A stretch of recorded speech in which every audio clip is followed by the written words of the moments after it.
This album that you've got right now, the self-titled EP that you guys released in May.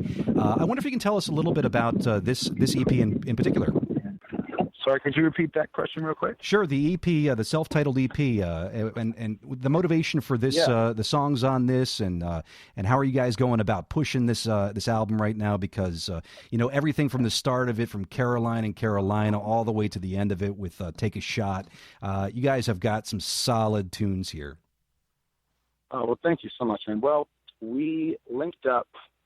Our producer, Austin Marshall, is linked us up with our producer for this album, country artist named Maggie Rose, and she produced it. And we had a bunch of songs that we're always writing when we're not on the road, and when we're on the road, and we had a little get together. We all played 20 songs or something like that, and we chose what we thought were the strongest. A couple of the songs were written by. We wrote most of the stuff, but everything on State of the Union, but a couple of the ones were written by a guy named Dallas Davidson, who's a writer here in town who we've been working with a little bit. And it was we did it at Reba McEntire studio called Starstruck, which is a company we're starting to work more with now here in Nashville. And it was a blast, man. It was just such fun. We played on the whole self-titled album, which is not really commonly done here in town.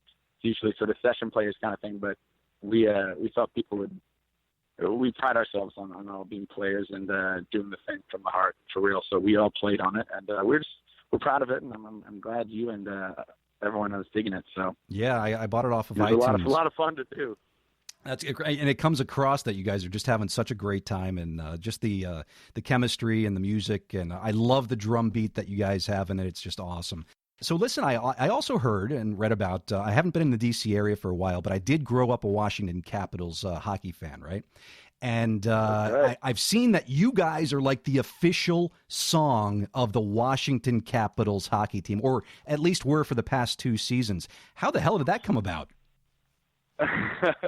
Well, that was so cool. It was, so first of all, we had to write a song that was like a minute 30, right? That's what the guidelines were, which is not your typical song. Like, so we're like looking up hockey terms, right? And all this stuff to try to write a minute 30 song about hockey. But it was so much fun to do, and it was really cool to get to see yourself on TV, before the games. But our buddy Maggie Rose, who I just mentioned, she did the theme song for the Redskins, so she recommended us to Comcast who wanted to do a similar thing for hockey. It's like, being a DC sports fan is not exactly the most rewarding city to invest your fanhood in. That's an understatement. The one redeeming franchise, right? I know. They're doing pretty well. Oh man, Dan Snyder. In there, but Dan Snyder has ruined the Redskins. I grew up a Redskins fan in the '80s, and then it just went downhill from there. And Dan Snyder, and I'm a Wizard. I'm the lone Wizards fan here in Nashville. All of us, which is certainly not fun either. But we bleed DC sports till we die. So we're here through the thick and the thin, and a lot of the thin going on right now. But we'll get there. That's awesome. But anyway, Capital Song was a lot of fun to do. That's great. I'm not sure if I hope they'll use it again this season, but we haven't gotten word yet, so we'll see. I wish you guys luck on that because you do want to be associated with the one winning team in DC, but my God, those Redskins. So listen, where can our audience go to kind of check out your site, pick up your music, and how can we help support you guys here over the next couple months? Well, absolutely, thank you. So our website's theMorrisonBrothersBand.com. You can find us on social media on Facebook. The Morrison Bros on Twitter and Instagram, but to find the music, iTunes, we got our stuff up there, and then Spotify as well. So all of the above, and we really appreciate all the fans coming and interact with us, message us, and we'll get back to you and all that good stuff. Awesome, man. So, Willie, we're going to be leading into next here, Party at My House. And on the other side of that, we've got an interview with the CEO of Zapier, the technology company that integrates all sorts of cloud-based applications. But Party at My House, motivation for this? That's just one of those feel-good summer songs, man, right? Music serves a lot of purposes in life, and make you cry, it can make you laugh, it can do whatever. So this is one of the songs that we just want you to put your windows down and just have a great time, enjoy life and just have a little fun. That's awesome, man. Don't take yourself so seriously always. Yeah, very, very true. So listen, I really want to thank you for joining us here on Pop Song Tech. I'm Otis Ranger, and I want to thank you and, and send my best off to the band there. and appreciate you joining us here today. Absolutely. It's been a pleasure, Otis. Thank you very much. You got it. And up next now, we've got the leading single here off the self-titled EP from the Morrison Brothers Band. Here is Party at My House.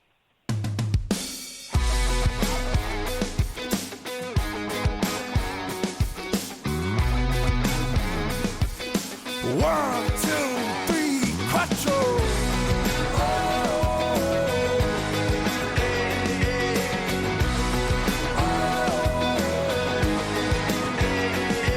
Got a cooler full of hunch punch, spring break recipe. Damn right it packs a big punch and knock you to your knees. Got nothing to do, got nowhere to go. Already been down every road, so check this address for a real good time. 3322 Riverside Drive. There's a party in my house. Don't bother knocking, just come on in. There's a party in my house.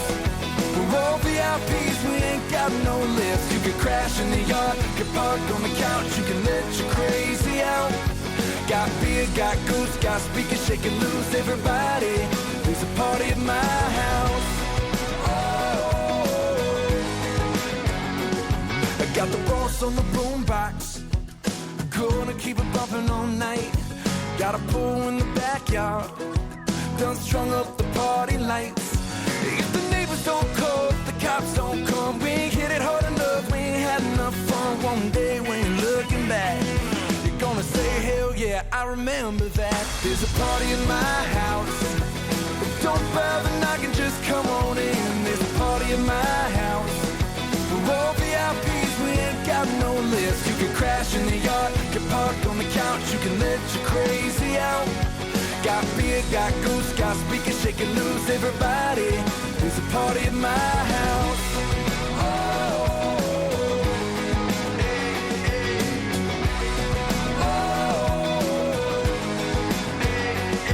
There's a party at my house. Don't bother knocking, just come on in. There's a party at my house. We're all VIPs, we ain't got no list. Everybody, there's a party. There's a party at my house. Everybody, there's a party. There's a party at my house. Everybody, there's a party. There's a party at my house. Everybody, there's a party. There's a party at my house. There's a party at my house. Don't bother knocking, just come on in. There's a party at my house. We're all VIPs, ain't got no list. You can crash in the yard, you can park on the couch, you can let your crazy out. Got beer, got goose, got speakers shaking loose. Everybody, there's a party in my house.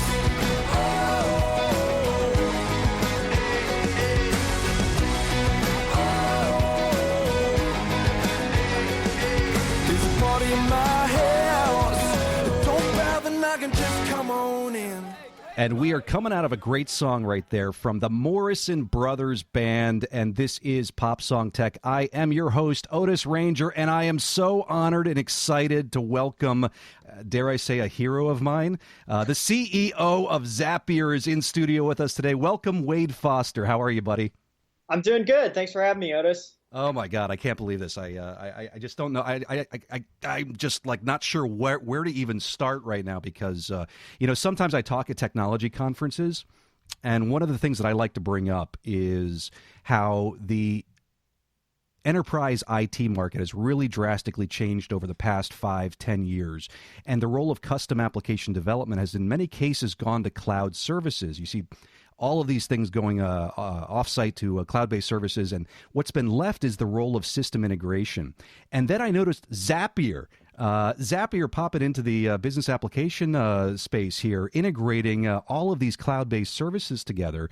And I'm really excited to talk with you today, Wade, and learn more about your background, how you came to be a co-founder and CEO of Zapier, what Zapier is, what's the story been, what's the trajectory here for Zapier. And, dude, I am just so stoked that I'm here talking with you. I can't believe this. Yeah, I'm excited to dig into it with you as well.